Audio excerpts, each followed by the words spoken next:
주말에 시장 변동성이 상당히 커서 걱정들 많으셨죠. 그런데 이번 주에 역시도 그런 하락을 이어갈까 우려 속에서도 증시는 또 단단하게 하방 경직성을 확보를 해주는 것 같습니다.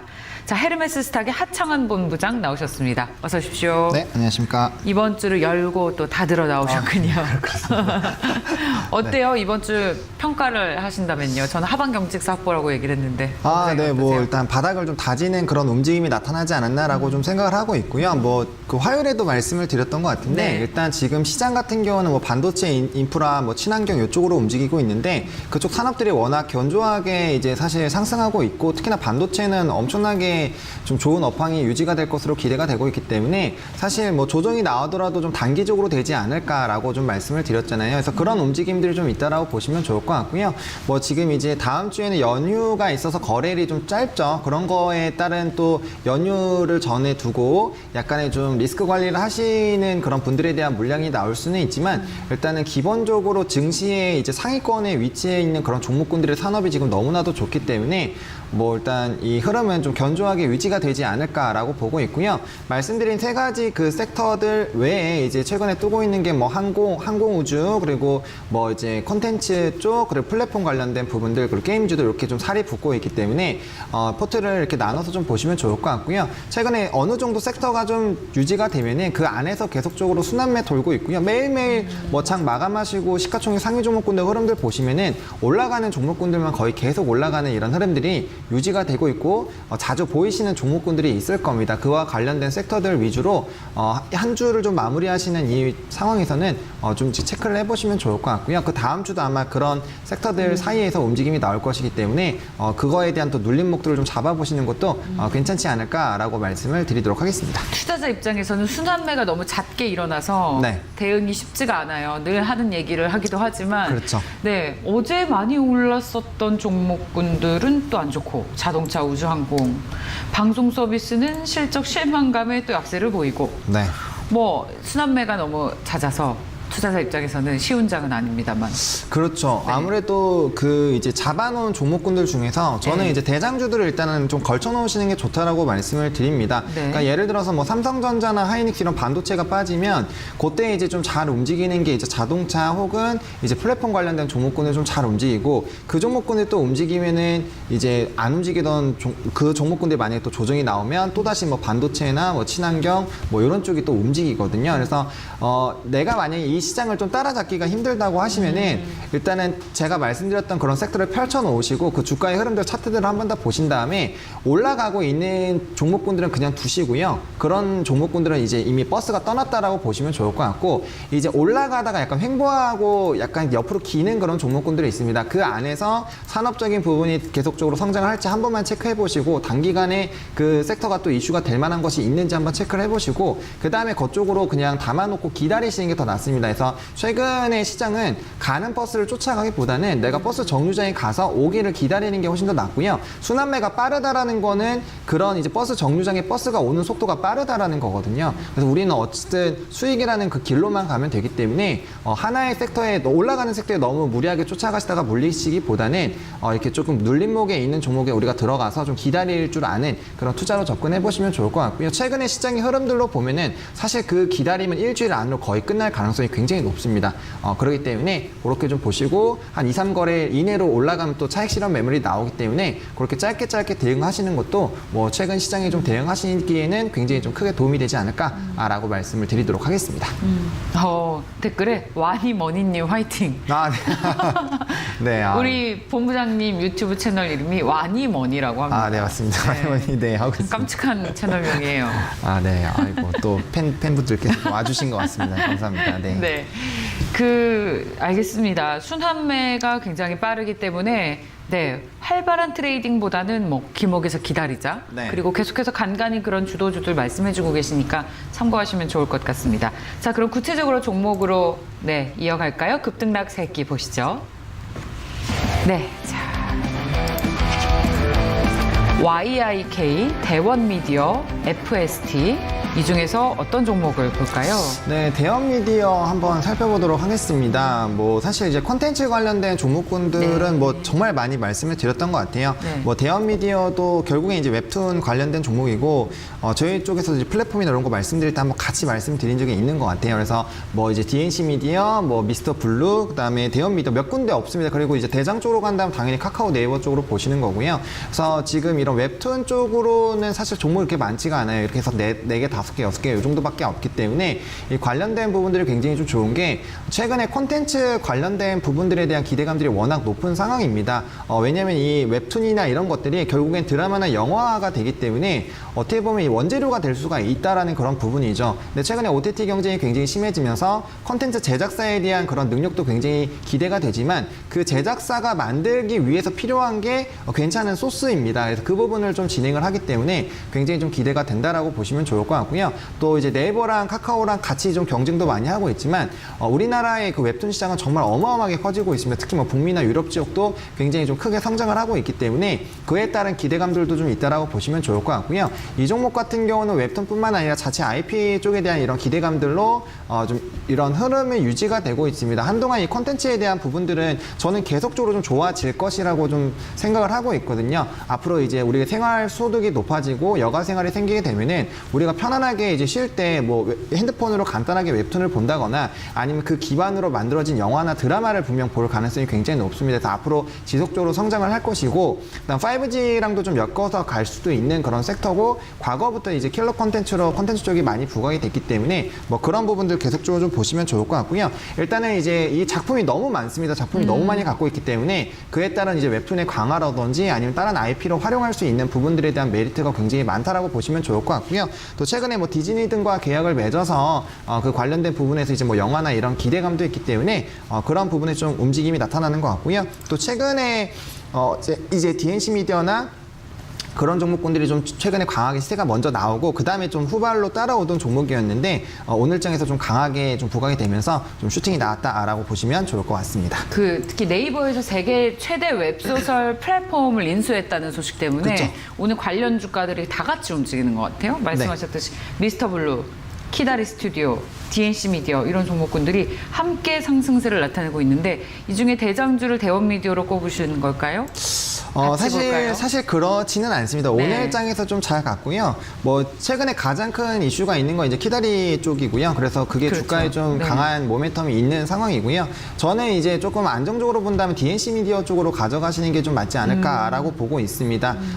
하지만 뭐 지금 이 주가의 반응들은 뭐 관련된 기업이 제가 별로 없다라고 말씀을 드렸잖아요. 그러니까 예. 키다리 스튜디오까지 해서 다 나왔거든요. 네. 그래서 이제 종목이 별로 없기 때문에 사실 뭐 하나 종목이라도 가면은 나머지 종목을 좀 같이 따라갈 같이 수밖에 가죠. 없기 때문에 네. 그냥 이 대형 미디어가 먼저 가고 조금 이제 천천히 쉬면서 다른 종목군 움직이면은 여기서 좀 옮겨가는 그런 순환매 업체별 이제 순환매만 좀 잘 따라가셔도 수익률은 굉장히 좀 크게 나올 수 있지 않을까. 근데 뭐 지금 컨텐츠 쪽은 제가 생각했을 때는 뭐 이제 시작이라고 보고 있기 때문에 좀 중장기로 보신다면은 충분히 지금 매력적인 가격대이지 않을까라고 생각을 하고 있습니다. 큰 시세가 어느 정도 기대감 갖고 계신 거예요? 뭐 제가 좀 이 기간에 따라서 사실 굉장히 좀 차이가 좀 조심스러운 발언이긴 한데요. 예. 저는 그래도 지금보다 50, 60% 이상은 뭐 기본적으로 좀 상승이 되지 않을까라고 보고 있고요. 네. 뭐 장기적으로 본다면요, 당연히 이 시장 규모가 엄청나게 커지고 있고 뭐 다들 아시겠지만 우리가 불과 1, 2년 전에 웹툰 보는 그런 양과 최근에 보는 양이 엄청나게 차이가 많이 있는 거는 뭐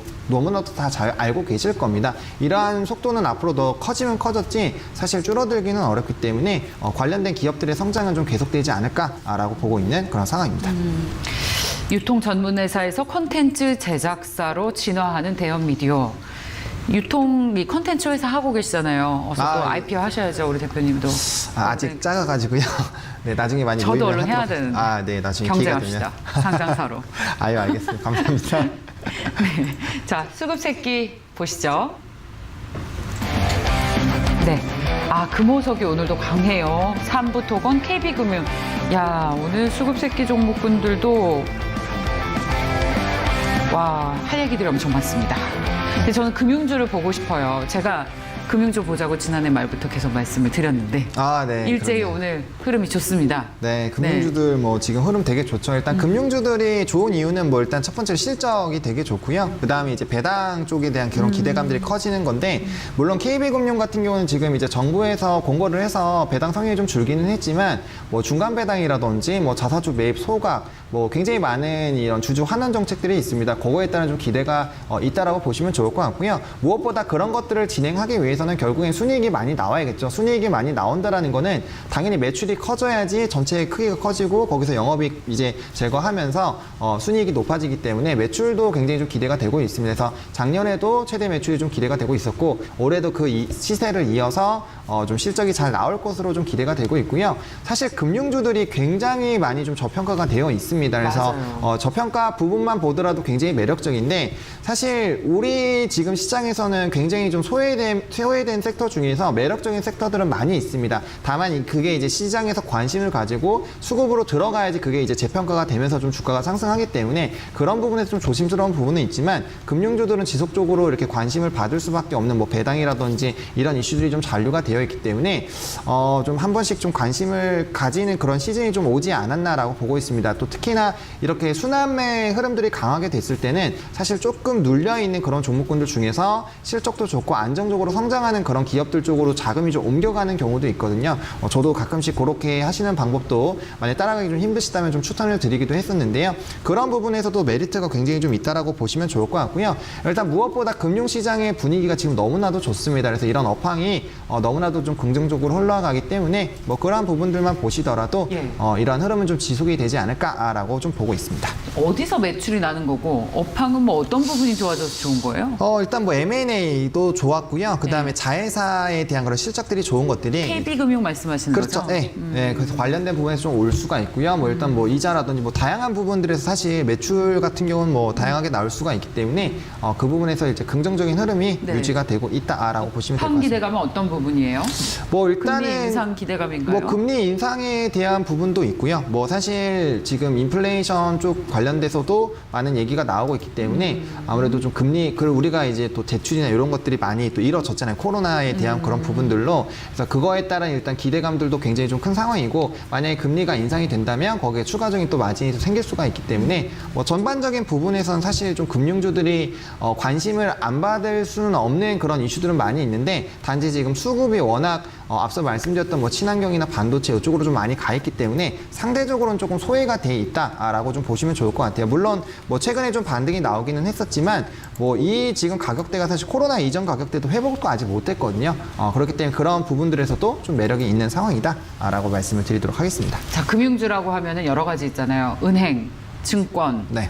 그리고 정말 금융 지주 회사들 그 중에서 뭘 봐야 되니까? 저는 개인적으로 증권주를 좀 보셨으면 좋겠고 뭐가 저는, 다른 거죠, 은행과? 일단 뭐 크게 좀 관심을 가질 수 있는 게 증권주들 같은 경우는 일단 개인 투자자들이 많아지면은 그냥 브로커리지 수익이 일단 많이 나올 수밖에 없기 때문에 그건 이제 우리가 고객 예탁금을 매일매일 그냥 HTS에서도 그냥 확인이 가능하잖아요. 그래서 그런 부분에서 좀 접근도가 용이하다라는 그런 느낌과 또 이제 주식이라는 결국에는 실생활에서 어떻게 좀 얘기가 나오고 변화가 나오느냐에 따라서 좀 주가의 반등도 강하거든요. 근데 이런 은행이나 이제 금융 지주회사 같은 경우는 좀 우리가 옆에서 보기가 어렵지만 그 증권주 같은 경우는 우리가 너도 나도 진짜 이제는 거의 조금만 좀 과장을 한다면은 전 국민이 이제 주식을 한다라고 해도 과언이 아닐 정도로 많은 사람들이 좀 주식을 하고 있기 때문에 그러면은 그거에 대해서 이제 수수료를 얻는 증권사들이 굉장히 좀 좋지 않을까라는 이런 움직임이 좀 빠르게 나타나지 않을까라고 생각하고 있고요. 뭐 그렇게 본다면 당연히 저는 키움증권을 좀 보시는 게 맞지 않을까라고 생각을 하고 있습니다. 그러니까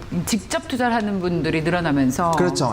그런 흐름들이 늘어나고 있기 때문에 그래서 이제 거래가 늘어남에 따라서 키움증권을 탑픽으로 꼽으신다는 얘기를 해주셨습니다. 테마 새끼 보시죠. 네, 은행, 화학, 섬유, 바이오 시밀러. 저희 앞서 수급 새끼에 마침 나왔던 종목군들이랑 꽤 일치해요. 금호석유도 오늘 두 자릿수 상승을 보이면서 화학, 섬유가 또 나왔는데 뭘 볼까요, 테마 새끼에서는? 저는 바이오 시밀러 쪽을 바이오 시밀러. 좀 픽했고요. 그다음 셀트리온을 좀 선정을 했습니다. 셀트리온. 네, 뭐 셀트리온 같은 경우는 예. 좀 자주 말씀을 드렸는데 사실 네. 이번에 또 하락을 했을 때도 예. 저희 쪽에서 좀 이제 매수를 한번 해보자라는 식으로 말씀을 드렸잖아요. 그러니까 저는 이 셀트리온이 물론 치료제도 이번에 조건부 허가가 나왔죠. 조건부 승인이 나왔는데 그것뿐만 아니라 사실 이제 최근에 주가가 좀 이제 저번 주 월요일 2월 1일이죠. 이번 주 월요일 날 이제 램시마 SC 판매 허가가 나오면서 사실 굉장히 좀 주가가 좀 강하게 슈팅이 나왔습니다. 그래서 뭐 미국 시장이라든지 앞으로 이런 바이오시밀러에 대한 기대감들이 굉장히 커질 수가 있고 그 본업만으로도 사실은 주가가 굉장히 좀 크게 탄력이 나올 수 있는 그런 상황입니다. 거기다가 지금 치료제에 관련된 이슈들까지 있기 때문에 뭐 지금 단기적으로는 뭐 효과라든지 아니면은 이런 뭐 조건부 승인이라든지 그런 거에 대해서는 사실 투자자별로 좀 의견이 갈릴 수가 있기 때문에 약간의 주가의 변동성이 나올 수가 있겠지만 결과적으로 이 회사는 계속 성장을 하고 있는 게 맞고요. 그다음 바이오시밀러에 대한 이런 파이프라인도 많고 또 임상 3상을 또 진행하고 있는 것들이 있기 때문에 추가적인 이런 기대감들이 많이 있다라고 보시면 좋을 것 같고요. 또 이제 특히나 바이오시밀러 시장이 한 2, 3년마다 그 특허가 좀 만료가 되는 그런 시기가 다가오기 때문에 그거에 따른 좀 기대감들이 굉장히 큽니다. 근데 그게 좀 올해에 좀 집중이 되고 있다라고 보시면 좋을 것 같고요. 워낙 지금 뭐 단기적으로는 수급적인 그런 부분에서는 좀 소외가 됐지만 그래도 이제 이런 바이오 쪽에 대한 관심도는 앞으로 또 관심을 가질 수 없지 않는 그런 섹터이기 때문에 좀 기대가 된다라고 보시면 좋을 것 같고요. 뭐 램시마, 토룩시마, 허주마 계속적으로 말씀을 드렸습니다. 뭐 성장성 토룩시마 같은 경우 성장성 부분은 조금은 지연이 될 수 있지만 정말 시장 점유율을 엄청나게 많이 차지하고 있고요. 안정적으로 매출이 나오고 있는 그런 상황이고요. 또 셀트리온 뭐 요번에 실적 나오는 거 봐야 되겠지만 3분기까지만 하더라도 실적도 정말 어마어마하게 좋아지고 있는 이런 흐름들이 유지가 되고 있기 때문에 좀 이렇게 눌려 있는 부분에서는 좀 매수로 접근을 해보시는 게 좀 맞지 않을까라고 말씀을 드리도록 하겠습니다. 와, 셀트리온은 정말 뭐 이 종목 개인 투자자분들이 아주 많이 가지고 계셔서 토론이 활발한데 계속해서 본부장님 꾸준히 이 종목 좋다라는 시각을 유지하고 계시네요. 네, 뭐 요 셀트리온과 뭐 삼성바이오로직스 이런 종목군들은 뭐 아무래도 좀 계속 관심을 가지고 봐야 되는 종목이지 않나라고 생각을 하고 있습니다. 네. 오늘 오후장 분위기가 나쁘지 않아요? 네, 뭐 일단은 흐름이 네, 저희 끝날 때 되니까 더 좋아요. 네, 뭐 다음 주도 이어갈까요? 저는 일단은 뭐 월요일 정도에는 조금은 변동이 나올 수가 있는데 그게 이제 지수의 하락으로는 어차피 아까도 말씀드렸지만 지금 워낙 주력 섹터들이 강하기 때문에 변동이 나오더라도 그렇게까지 크게 나올 것 같지는 않고요. 만약에 변동이 나온다라고 한다면은 뭐 코스피는 3030선 제가 계속적으로 말씀을 드리고 있고요. 네. 코스닥 같은 경우는 957선을 기준으로 거기서 이제 이탈하는 정도에 따라서 이제 현금화에 대한 부분만 조금만 해주시면 될 것 같고요. 네. 현금화를 하는 이유는 이제 시장이 좀 변동이 나오면 거기서 이제 좀 대응을 해야지 소외감을 느끼지 않기 때문에 그런 식으로만 좀 대응을 해주시면 충분히 뭐 무난하게 흘러가지 않을까라고 네. 생각을 하고 있습니다. 리스크 관리를 위한 현금 보유가 아니라 주식 매수를 대기하기 위한 현금 보유라는 말씀이십니다. 네. 알겠습니다. 자, 이번 주 고생 많이 하셨어요. 아유, 2대1을 지켜주시느라. 네, 수고하셨습니다. 네, 감사합니다.